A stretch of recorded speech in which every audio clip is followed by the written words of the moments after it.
Eh bien salut à tous et à toutes, aujourd'hui c'est Motard, donc on se retrouve pour une nouvelle creepypasta. Alors aujourd'hui j'ai eu la flemme de sortir la caméra, tout simplement parce qu'il fait pas beau et j'ai une sale gueule. Du coup on va repartir sur les vieilles versions, où je vous raconte tout simplement des histoires. Alors l'histoire d'aujourd'hui prendra place dans l'univers d'Undertale. Undertale, qui c'est? Pour ceux qui dorment au fond de la classe, Undertale est tout simplement un jeu de rôle indépendant, c'est même un jeu vidéo, tu vois on n'arrête pas le futur. Il a été développé par Toby Fox lui-même, alors c'est un gars qui a tout fait lui-même, les dessins, les musiques, le gameplay, tout ça, et c'est sorti en 2015. Le jeu, un principe assez simple, vous incarnez un gamin qui tombe dans un souterrain qu'on appellera l'Underground, et son but c'est tout simplement de sortir de l'Underground, voilà. On va pas épiloguer 200 ans, le jeu a été surkiffé, il coûte 10 balles sur Steam, allez le faire si vous avez 5 heures devant vous. Bon bref, maintenant on va commencer l'histoire. Donc tout débute au fin fond du Calvados un samedi soir où nous suivons les aventures de René. Et René est un grand youtubeur, plus grand que MotorX24. Et ce soir il est tout seul et il se dit « Je vais faire un YouTube Gaming, je vais faire un let's play sur le jeu Undertale ». Du coup il lance la capture et il commence à jouer, voilà c'est génial, vive René hein. Et là, il décide de raconter l'histoire. Il nous dit qu'on incarne un enfant silencieux tombé dans un monde souterrain, peuplé de monstres qui ont été bannis de la surface après avoir été vaincus par les humains. Oui, non mais sans déconner, c'est vraiment le speech d'Undertale. Hein. Et il y a 3 modes de jeu. Il y a le mode de jeu pacifiste où tu ne tues personne, oui, parce que tu peux tuer des gens dans Undertale, c'est génial. Il y a le mode neutre où tu niques les méchants mais pas les gentils. Et le mode génocidaire où tu tues tout le monde, tu vois, c'est très très logique.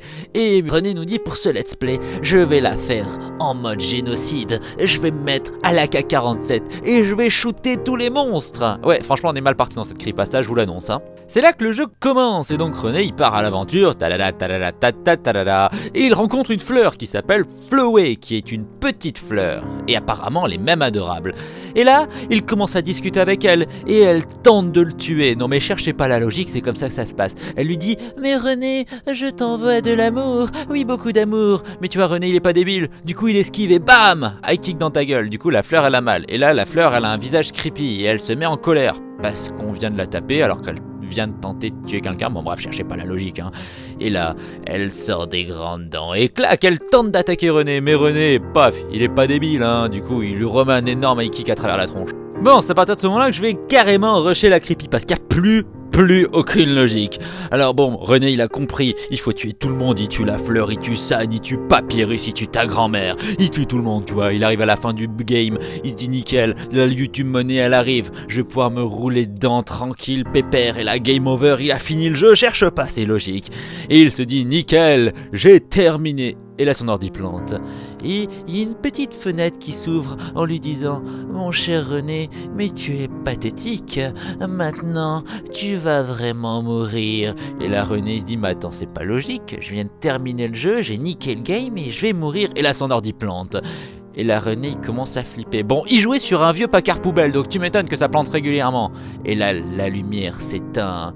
Bon, certainement l'ampoule qui a grillé. Et là les plombs sautent.